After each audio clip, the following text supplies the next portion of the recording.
Vous me demandez dans quel état je suis. N'oublie pas que tu es le coach de l'Algérie. Non, ne vous inquiétez pas. Il a parlé, il a dit les termes avec, voilà, le calme. Je suis suisse, mais demain, mon pays sera l'Algérie. Et je veux gagner. Mesdames, messieurs, bah, on est à quelques heures du match Suisse-Algérie. Dans quel état je suis? Vous me demandez dans quel état je suis? Voilà, il n'y a pas d'autre mot. On m'a demandé, les Suisses, j'aime tellement votre équipe. Réellement, j'ai fait réellement des vidéos sur la Suisse par le passé.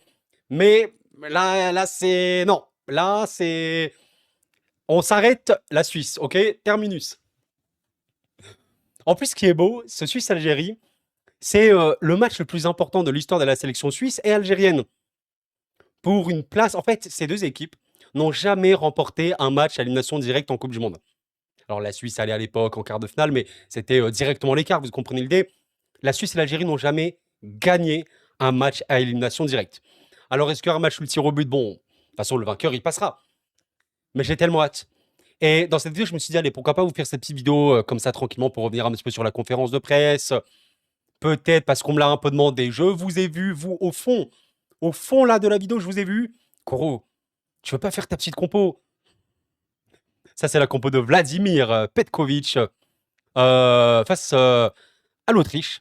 Bon, pourquoi j'ai pas forcément envie de faire la compo? Parce que peut-être pour ceux qui me découvrent là maintenant, tout de suite ou très peu, en fait, en avant-tournoi, je vous avais déjà évoqué ma compo préférentielle avec l'Algérie, avec Titraoui, mais qui n'a pas du tout été installé. Un football aussi moderne, basé sur en fait des ailes, voilà, remonté, etc. Avec Hadj Moussa installé et tout. Mais la vérité, c'est qu'aujourd'hui, ces circuits n'ont pas été assez travaillés. Donc, on arrive un petit peu avec, je vais pas dire dépit, mais en fait, on accepte ce qui se passe. Et voilà, concernant la compo suisse, comme je vous l'ai un peu évoqué hier, en vrai, on va sûrement être. Là, vous voyez, c'est sur FotMob. Les compos probables qui nous mettent, c'est ça.